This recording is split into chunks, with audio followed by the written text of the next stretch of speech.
Assalamualaikum warahmatullahi wabarakatuh.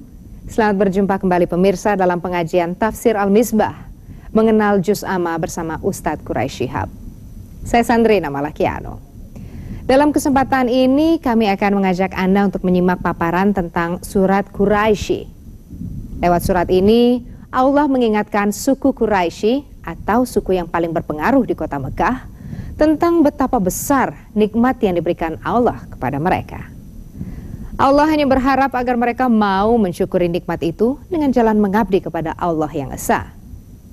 Untuk mengetahui seberapa besar nikmat yang telah dilimpahkan Allah kepada suku Quraisy, kita simak saja uraian dari Ustadz Quraisy Shihab. Bismillahirrahmanirrahim.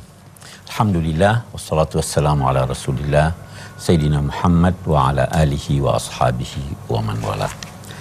Dalam episode ini kita akan berbicara tentang surah Quraisy atau surah Li'ilafi Quraisy. Surah ini oleh sementara ulama dikatakan surah yang ke-29 dari segi perurutan turunnya. Surah ini berbicara tentang nikmat Allah yang dianugerahkannya kepada masyarakat Mekah yang mestinya nikmat itu mendorong mereka untuk lebih banyak lagi mengabdi kepada Allah Subhanahu wa Ta'ala. Surah ini dimulai dengan firman Allah, A'udzubillahi minasyaitonirrajim, Bismillahirrahmanirrahim, Li'ilafi Quraisyin ilafihim rihlatash syita'i was-shayf. Mari kita lihat. Kalau kita terjemahkan ini, Li'ilafi Quraisyin ilafihim, li karena atau untuk, ilaf kebiasaan. Quraisy satu kelompok masyarakat, karena kebiasaan kelompok Quraisy, kebiasaan mereka ilafihim yaitu perjalanan pada musim dingin dan musim panas. Kalau kita hanya bermula dari sini, itu tidak jelas maknanya. Karena kebiasaan mereka melakukan perjalanan. Kenapa? Ada apa karena itu? Ya kan, itu pertanyaan. Nah, dari sini ulama-ulama berupaya untuk memahami apa arti karena itu. Ada yang berpendapat bahwa sebenarnya surah ini dan surah sebelumnya itu Al-Fil ya, itu adalah satu surah. Tetapi pendapat ini dihadang oleh kenyataan bahwa di dalam Al-Quran surah ini dimulai dengan Bismillah. Dan Bismillah merupakan salah satu tanda permulaan surah. Memang diriwayatkan bahwa Sayyidina Umar pernah salat maghrib, rakaat pertama beliau membaca surah At-Tin, rakaat kedua beliau baca Al-Fil, kemudian melanjutkan dengan Li'ilafi Quraisy. Nah, kalaupun kita tidak berkata bahwa ini merupakan satu surah, kedua Li'ilafi Quraisy dan suratul Fil itu satu surah, kalaupun kita berkata bahwa ini dua surah yang berbeda, tetapi kaitannya sangat erat. Seakan-akan kita ingat akhir surah Al-Fil itu apa? Faja'alahum ka'asfin ma'kul. Maka Allah menjadikan pasukan bergajah itu hancur lebur bagaikan daun-daun yang dimakan ulat atau yang dimakan binatang yang kita pernah terangkan. Sekarang timbul pertanyaan, ya Allah, mengapa kamu hancurkan mereka itu? Jawabannya apa? Karena kami ingin melindungi kebiasaan kaum Quraisy yang melakukan perjalanan pada musim dingin dan musim panas. Jadi li'ilafihim, karena ingin menyelamatkan mereka. Sebab kalau Ka'bah dihancurkan, sebelum itu dulu lagi saya terangkan. Kaum Quraisy itu di Mekah sangat dihormati. Masyarakat ini sangat ditakuti oleh suku-suku yang berada di sekelilingnya. Kenapa? Karena mereka diyakini memelihara dan mengagungkan Ka'bah. Mereka melayani orang-orang yang datang melaksanakan kunjungan ke Ka'bah untuk umrah atau haji. Jadi ada wibawa mereka. Wibawa mereka karena memelihara Ka'bah. Kalau Ka'bah hancur, mereka dianggap tidak gagal dalam memeliharanya. Wibawanya akan turun. Nah, Allah ingin mempertahankan ini, wibawa mereka. Allah ingin menampakkan bahwa Allah melimpahkan rahmat kepada mereka, sehingga kebiasaan mereka melakukan perjalanan ini, perjalanan musim dingin ke Yaman, perjalanan musim panas ke Syam, ke Syria dan Lebanon sekarang ini, sebagai nikmat kepada mereka. Dan karena itu dia menghancurkan pasukan bergajah ini. Jelas itu ya? Oke. Ada lagi yang berkata begini. Karena itu ada kalimat sebelumnya yang tidak terucapkan di sini. Seakan-akan begini.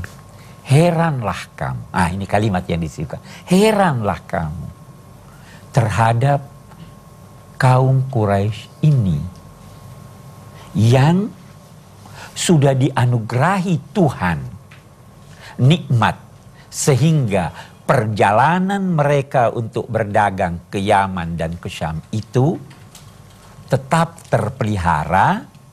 Heranlah kamu terhadap mereka yang diberi nikmat semacam ini. Betapa kamu tidak wajar heran. Mereka diberi nikmat, tapi mereka durhaka dan mempersekutukan Tuhan. Jelas? Saya ulangi.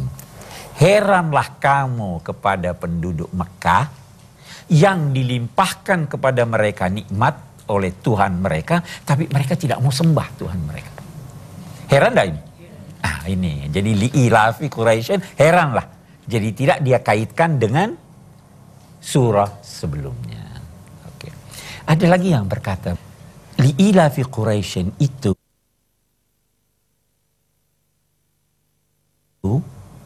berkaitan dengan ayat ketiga. Hendaklah mereka menyembah Tuhan pemelihara mereka. Kalau mereka tidak akan menyembahnya akibat banyaknya nikmatnya yang lain, cukuplah mereka menyembahnya karena diberi stabilitas, keamanan, dan kesejahteraan dalam bidang ekonomi. Kita sekarang mari lihat. Banyak tidak nikmat Tuhan yang dilimpahkan kepada mereka? Banyak. Misalnya diberi anak, ya kan? Nikmat itu. Diberi kekayaan, nikmat itu. Diberi kesehatan, nikmat itu. Setiap nikmat ini wajar mereka syukuri. Ayat ini seakan-akan berkata, udahlah, tidak usah ingat nikmat-nikmat yang lain. Ingat saja bahwa kamu telah diberi rasa aman oleh Tuhan. Diberi kesempatan untuk menikmati bidang kesejahteraan hidup. Cukup itu yang kamu ingat, itu sebenarnya sudah menjadi sebab yang utama untuk kamu menyembah Allah Subhanahu wa ta'ala. Itu artinya li'ilafi Quraisyin. Oke. Kita lihat lebih jauh, li'ilafi, ilaf. Ilaf itu terambil dari kata alafa, dan alafa itu terambil dari kata alifa. Alifa itu artinya jinak, harmonis. Jinak, harmonis, atau berhimpun. Ini suku Quraisy sangat harmonis di antara mereka. Sebentar saya akan ceritakan bagaimana harmonisme mereka itu. Mereka sangat kagum kepada negeri mereka. Kekaguman pada negeri mereka ini menjadikan mereka bekerja sama untuk di samping melindungi negeri ini, memeliharanya, sekaligus bekerja sama untuk menanggulangi problema-problema mereka. Sehingga sangat intim mereka itu.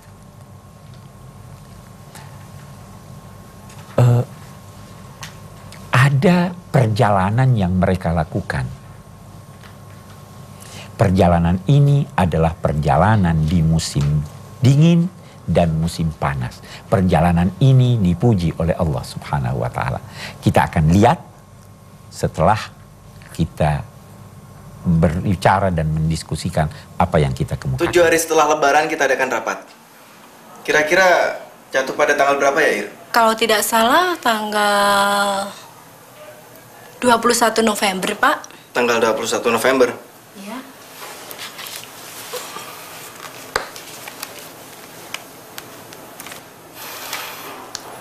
Tanggal 21 November. Saya pas ada acara keluarga. Tapi nggak apa-apa lah. Demi kemajuan perusahaan, kita tetap adakan rapat. Untuk acara keluarga, saya bisa ajukan waktunya. Menurut kamu gimana, Dek? Ya, terserah Bapak.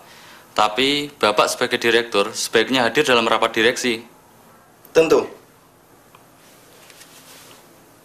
Sudah zuhur. Oke, kita sholat dulu yuk. Irma, Iya, Pak. tolong kamu cek lagi. Benar nggak tanggal itu? Baik, Ya. Pak.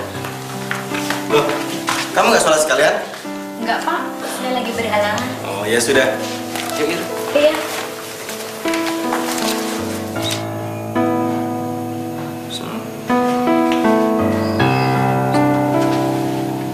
Amin, amin, amin.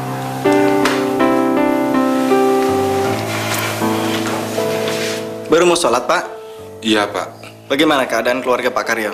Baik-baik saja kan? Alhamdulillah, Pak. Mereka semua baik. Syukurlah. Hanya si Bontot sedang sakit, Pak. Sakit? Iya, Pak. Sudah 2 hari ini dia tidak sekolah, Pak. Sudah dibawa ke dokter, Pak? Belum, Pak. Saya tidak ada biaya, Pak. Maklum, saya kan cuma penjaga kantor ini, Pak. Adik, Iya, Pak. tolong kasih tahu Irma. Nanti diurus pengobatan untuk anaknya Pak Karyo ya. Baik, Pak. Sabar ya, Pak. Saya tinggal dulu, Pak. Mari, Mari, Pak. Mari, Pak. Alhamdulillah.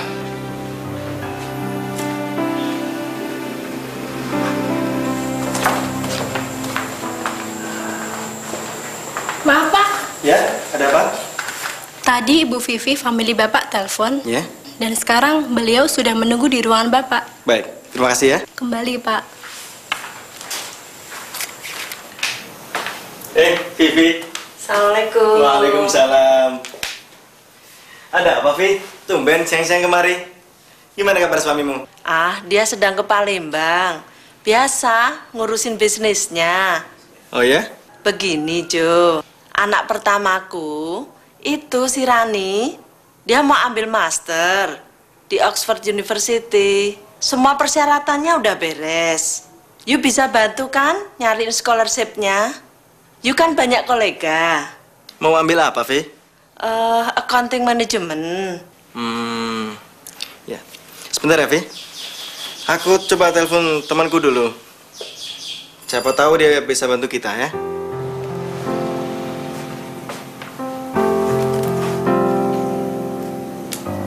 Oh ya, Ir.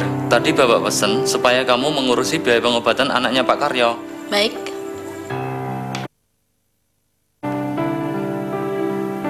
Selamat siang. Saya Johan. Apa kabar, Bung Ferry? Baik-baik saja. Begini, Bung Ferry. Anak famili saya pengen ambil master di Oxford University. Rencananya dia pengen ambil accounting management. Segala persyaratannya sih sudah beres. Dan kira-kira Bung Ferry bisa nggak nyariin scholarship buat dia? Kalau benar-benar mau ambil program studi itu, peluangnya sangat terbuka. Berkas-berkasnya segera kirim saja ke kantor saya. Baik Bung Ferry. Bagaimana kalau minggu depan? Oh, bisa. Oke, terima kasih sebelumnya Bung Ferry. Kapan-kapan kita sambung lagi. Oke? Thanks ya. Sama-sama. Bagus, Vi. Temanku bilang ada peluang besar buat si Rani memperoleh scholarship-nya. Mudah-mudahan saja peluang itu jatuh ke tangan Rani ya, Jo. Itu harapan kita, Vi. Yang penting berkas-berkasnya secepat mungkin kamu kirim ke kantor temanku. Alamatnya nanti aku kasih. Alhamdulillah. Terima kasih ya, Jo. Sama-sama, Vi. Baik, silahkan yang bertanya, silahkan. Ya, terima kasih saya ucapkan. Yang saya hormati Bapak Dr. M. Quraish Shihab. Di sini yang saya ingin tanyakan adalah gambaran umat Islam yang berbagai profesinya yang diberi nikmat dari Allah dan masih mau menyisihkan untuk salat dan menyisihkan sedikit hasilnya. Kalau saja umat Islam itu bisa seperti itu, saya tidak bisa bayangkan betapa indahnya kehidupan ini gitu. Ya, saya mohon komentar dari Pak Ustadz. Ya, demikian. Jelas ya, kalau suatu masyarakat bantu-membantu, gotong royong, kagum kepada negerinya, kekaguman yang mendorong mereka itu bekerja sama, menyisihkan sebagian hasilnya untuk kepentingan bersama, itu pasti masyarakat itu adalah masyarakat yang sangat terpuji. Sebenarnya kalau kita lihat, salah satu tujuan dari uraian ini adalah mengantar orang, setiap orang, kagumilah negeri kamu, bekerja samalah, hiduplah harmonis, bantu-membantulah. Contohlah perjalanan Quraisy dalam melakukan perdagangan. Dan ingatlah nikmat pertumbuhan ekonomi serta stabilitas keamanan. Itu benar, ya kan? Satu masyarakat yang tidak aman, satu masyarakat yang tidak ada pertumbuhan ekonominya, satu masyarakat yang tidak saling bantu-membantu, itu adalah masyarakat yang neraka, masyarakat neraka. Jadi saya kira saya sependapat dengan Anda. Baik, siapa lagi? Terima kasih Ustadz. Pada kesempatan ini kita berbicara mengenai suku Quraisy. Yang saya ingin tanyakan, apa sih maksud dari suku Quraisy itu? Dan mengapa nama mereka diabadikan dalam Al-Quran? Terima kasih Ustadz. Baik. Quraisy ini sebenarnya gelar. Yang pertama diberi gelar itu adalah kakek Nabi yang ke-13. Kakek Nabi yang ke-13. Kemudian Nabi Muhammad SAW bin Abdullah bin Abdul Muttalib bin Hashim. Hashim ini juga digelar dengan Quraisy. Nah, kenapa? Karena dialah yang pertama kali melakukan perjalanan ke Yaman dan ke Syam. Kisah ada tanya mengapa diabadikan. Mari kita lihat. Dulu Mekah itu gersang. Kalau sudah datang masa pacaklik, orang tidak bisa makan. Sehingga ada keluarga-keluarga yang membawa keluarganya ke padang pasir,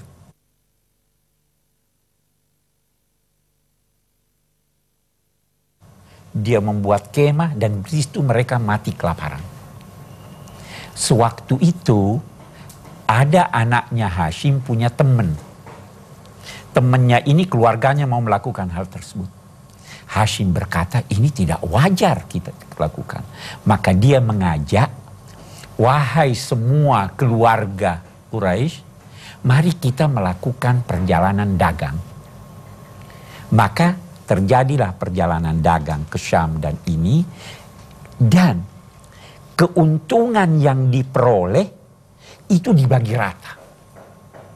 Jadi bukan hanya yang pergi dagang yang dapat keuntungan, bukan hanya yang punya modal besar yang dapat keuntungan yang lebih besar. Itu dikumpul keuntungan itu baru dibagi rata. Nah, ini sebabnya dipuji. Jadi bukan pujian itu sekedar karena mereka melakukan perjalanan dagang. Tetapi apa yang dibalik perjalanan dagang itu? Yaitu apa? Keuntungan dibagi rata sehingga yang miskin dapat persis sama dengan yang kaya. Itu sebabnya diabadikan. Ini yang ingin diberi contoh kepada kita nih. Lihat ini orang kagum kepada negerinya. Lihat ini suku mempertahankan keutuhan bangsa dan keluarganya. Begitu mereka gotong royong, ya kan, membantu yang miskin. Nah, Quraisy ini suku yang sangat berpengaruh dan sangat kuat. Katanya dia diberi nama Quraisy, boleh jadi ada ikan hiu itu qirsh sama qirsh. Mereka sangat kuat, menerkam tapi tidak bisa diterkam. Itu satu. Ada lagi yang berkata Quraisy itu terambil dari akar kata yang berarti usaha. Karena kaum ini, kelompok ini berusaha. Ada lagi yang berkata Quraisy itu terambil dari kata mencari. Suku ini mencari keluarga-keluarga yang miskin untuk dia bantu. Sehingga tokohnya Hashim diberi nama Quraisy. Tokohnya kakek Nabi yang ke-13 itu diberi nama Quraisy karena sifat-sifat ini. Saya kira jelas ya. Jadi tadi falya'budu rabb hadzal bait. Hendaklah mereka menyembah, beribadah kepada rabb hadzal bait. Rabb itu pemelihara. Yang pelihara Ka'bah itu Tuhan. Dia yang pelihara Ka'bah. Salah satu buktinya surah Alam tara kaifa fa'ala rabbuka bi ashabil fil. Pemilik rumah ini adalah Tuhan. Itu sebabnya saya pernah katakan dalam salah satu episode, Ka'bah itu lambang kehadiran Tuhan. Itu sebabnya dia berbentuk kubus. Kemanapun Anda menghadap di sana, sah salat Anda. Iya kan? Karena Tuhan ada di mana-mana. Sekarang, aina ma tuwallu fasamma wajhullah. Nah, ini rumahnya dilambangkan dengan kehadirannya. Falya'budu rabb hadzal bait alladzi at'amahum min ju'in wa amanahum min khauf. Ada dua nikmat Tuhan yang disebut di sini. Memberi mereka pangan sehingga mereka tidak lapar. Yang kedua, memberi mereka rasa aman dari rasa takut. Sebenarnya dua nikmat ini adalah dua nikmat yang dibutuhkan oleh setiap masyarakat. Jangankan pada masa Hashim atau pada masa turunnya Al-Quran, Nabi Ibrahim pun berdoa seperti itu. Rabbij'al hadzal balada aminan warzuq ahlahu minas samarati man amana min. Ya Allah, jadikanlah tempat ini tempat yang aman dan anugerahilah mereka dari buah-buahan. Sekarang pun dewasa ini, apa yang paling kita butuhkan? Rasa aman dan kesejahteraan pertumbuhan ekonomi. Kalau itu sudah dapat, semuanya insya Allah akan menjadi akan menjadi sejahtera hidup ini. Antara stabilitas keamanan dan pertumbuhan ekonomi itu kait berkait. Kalau tidak aman, ekonomi tidak maju. Ya kan? Kalau ekonomi tidak maju, banyak pencuri. Tidak aman. Jadi wajar Allah memerintahkan, oke deh, kalau kamu tidak menghiraukan nikmat-nikmat yang lain. Dua nikmat ini sebenarnya yang terpenting. Dan itu yang selalu kamu harus ingat-ingat. Itu yang di sini. Ini surah ini juga membuktikan bahwa sebenarnya Al-Quran itu tidak hanya berbicara tentang akidah. Ya kan? Tapi dia juga berbicara tentang keamanan. Dia berbicara tentang pertumbuhan ekonomi. Nah, anugerah Allah ini, kesejahteraan, pertumbuhan ekonomi dan keamanan, kalau kita kaitkan dengan surah ini, karena adanya kelompok dalam masyarakat itu yang kagum terhadap negerinya, yang harmonis hubungannya, ya toh, yang mau bergotong royong menanggulangi problema masyarakatnya.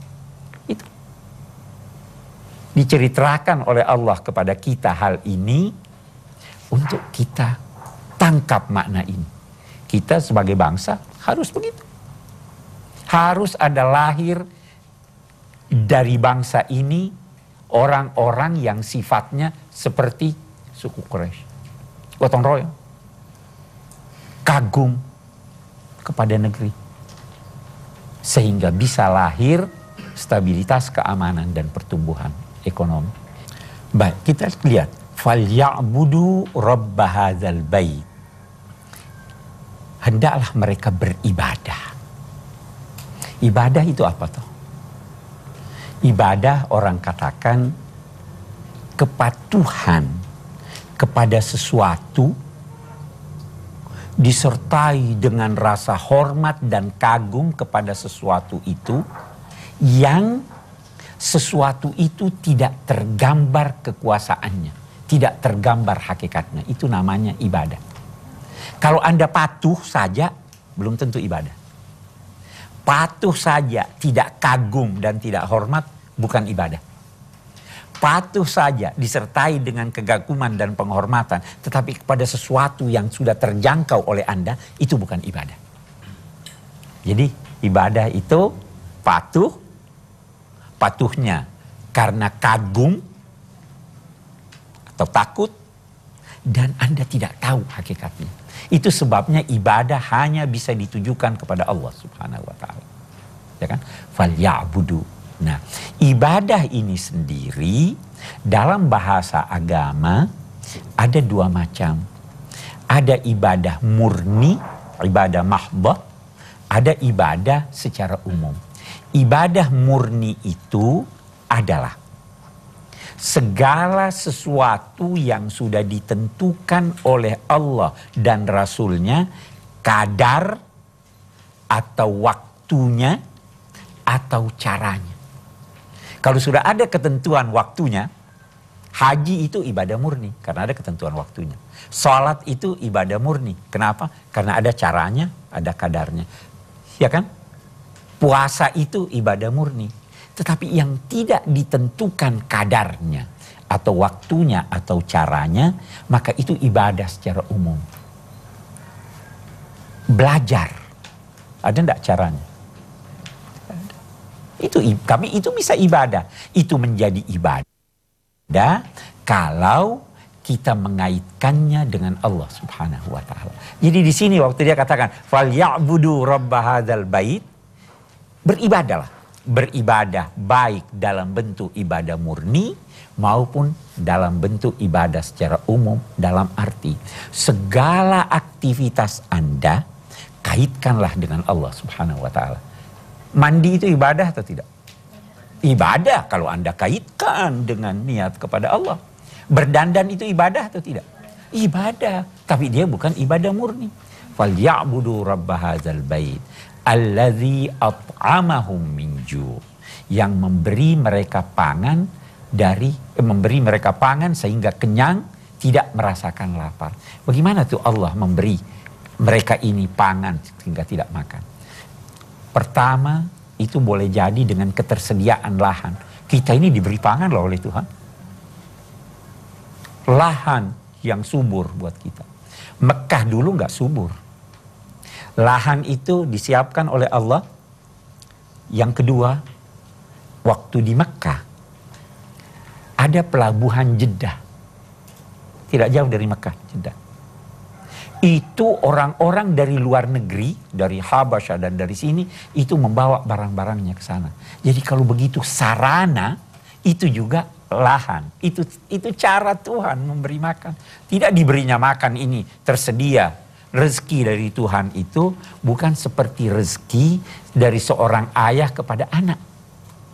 Saya memberi rezeki anak saya bekerja, saya belikan susu, saya bawa ke rumah, dimasakkan oleh ibunya, dimakan. Tuhan tidak. Dia siapkan lahan.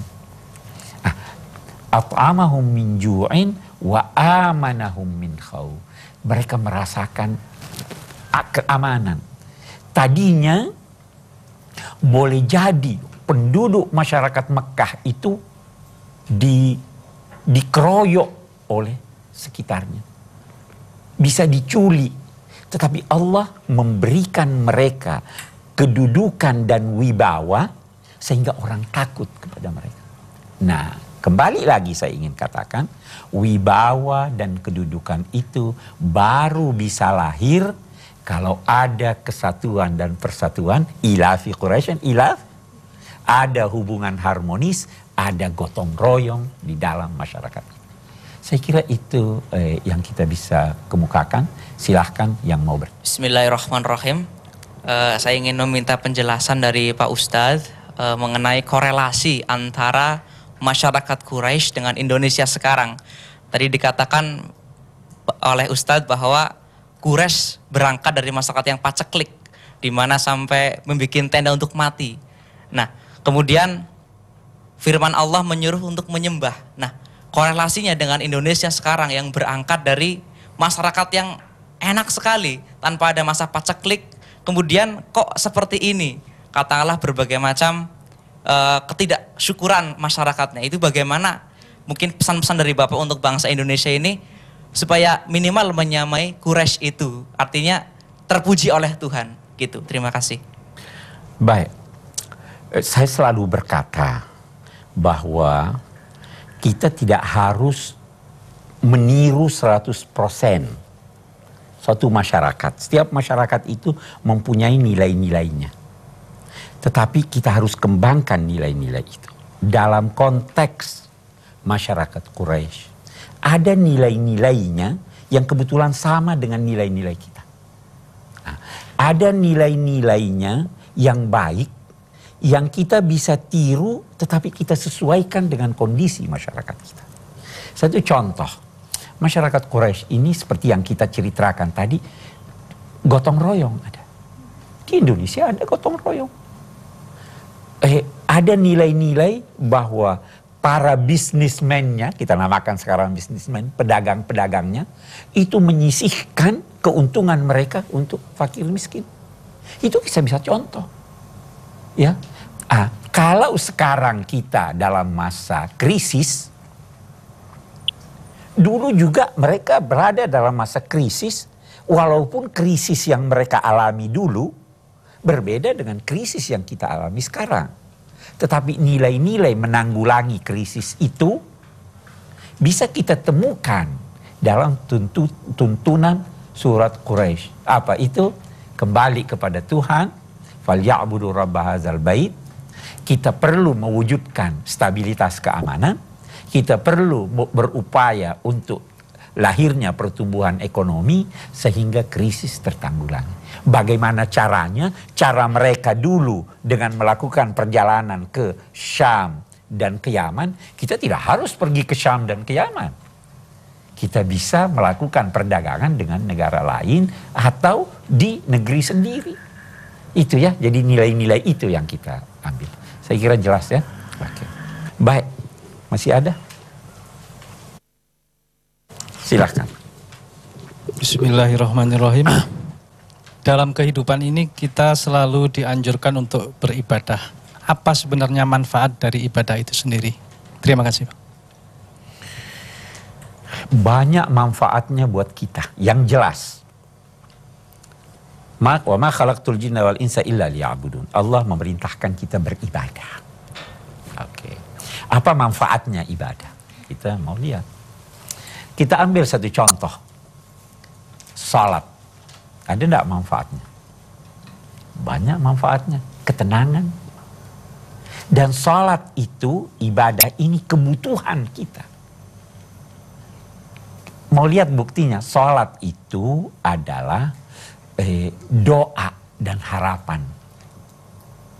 Kalau katakanlah kalau saudara saya sakit atau anak saya sakit, ada enggak harapan kesembuhannya?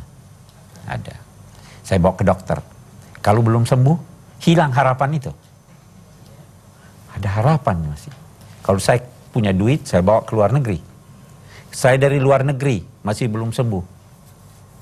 Masih ada harapan atau tidak? Masih. Kemana sekarang harapan itu? Ke dukun dulu. Ada kan yang ke dukun dulu? Kalau tidak, harapan kepada Allah. Jadi itu kebutuhan kita. Manusia itu mengharap suatu kebutuhan. Kalau Anda sudah hilang harapan, tidak ada lagi gunanya hidup. Iya kan? Nah, jadi sebenarnya kita kan yang butuh. Bukan Tuhan yang butuh. Zakat, ibadah. Kita butuh untuk memberikan zakat. Paling tidak. Kalau saya beri bantuan orang, dia akan bantu saya.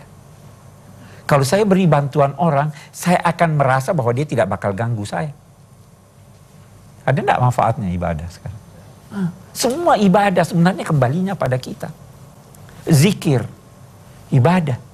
Kalau saya zikir mengingat Tuhan, saya mendapatkan ketentraman batin. Ya, jadi ibadah itu banyak sekali manfaatnya. Banyak sekali manfaatnya. Dan itu adalah kebutuhan kita sebagai makhluk. Kan jelas, bukan Tuhan. Tuhan tidak butuh. Saya kira itu yang dimaksud dengan ibadah. Kita bisa ambil kesimpulan, walaupun saya kira sebagian dari apa yang kita diskusikan ini sudah merupakan kesimpulan kita. Yang pertama mungkin kita bisa berkata, di sini Tuhan memuji perdagangan, bisnis. Nah, bagaimana ini kalau kita